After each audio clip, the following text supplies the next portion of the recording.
All right, so this afternoon's topic is the keys to grace and the art of blessing things. And I think that all around every presentation about dowsing, whether it's tangible target dowsing, looking for water, looking for minerals, missing things, or intangible target dowsing, looking at health and subtle energies and so forth, really the context of every conversation is consciousness itself. Because dowsing is a tool of our mind.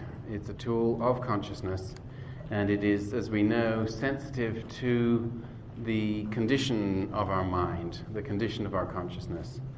How many people have been frustrated with their dowsing, for example, if they've been very tired, or if they've been very attached to an outcome, or they haven't had enough information, perhaps, or they can't get enough distance? Have we all had difficulty with our dowsing because of the state of our thoughts, or our feelings, or our circumstances? Clearly.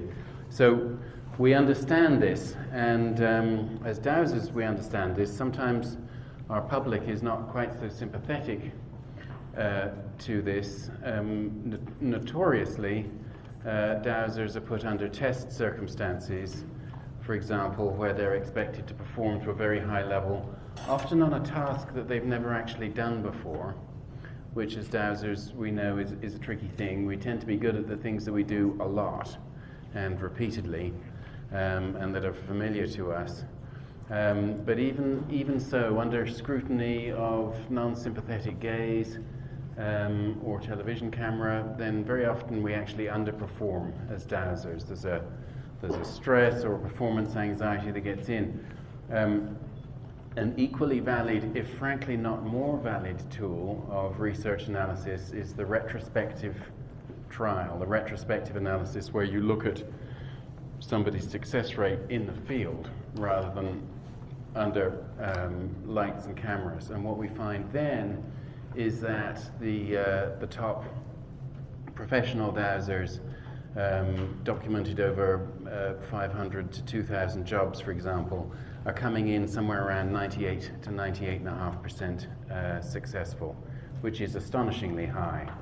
But the components to that are the dowser is in the field doing their dowsing, actually, on task and in a situation of response to need, and also, presumably, they're there by invitation or at least with permission. So where there's open permission and invitation, where there's real need, and where the dowser has an opportunity to really be in their own zone, then we see very high success rates, particularly with people dowsing for the same thing again and again and again that they've done before, they know they can do.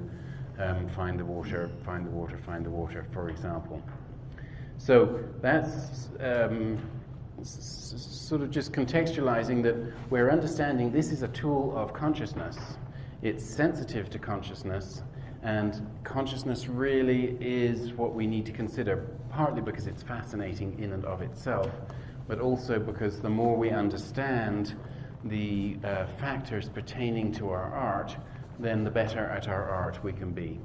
And clearly we want to be as successful, as effective, as reliable, as useful as we can be as dowsers. And so this afternoon's session is really looking at the consciousness around both divination and manifestation.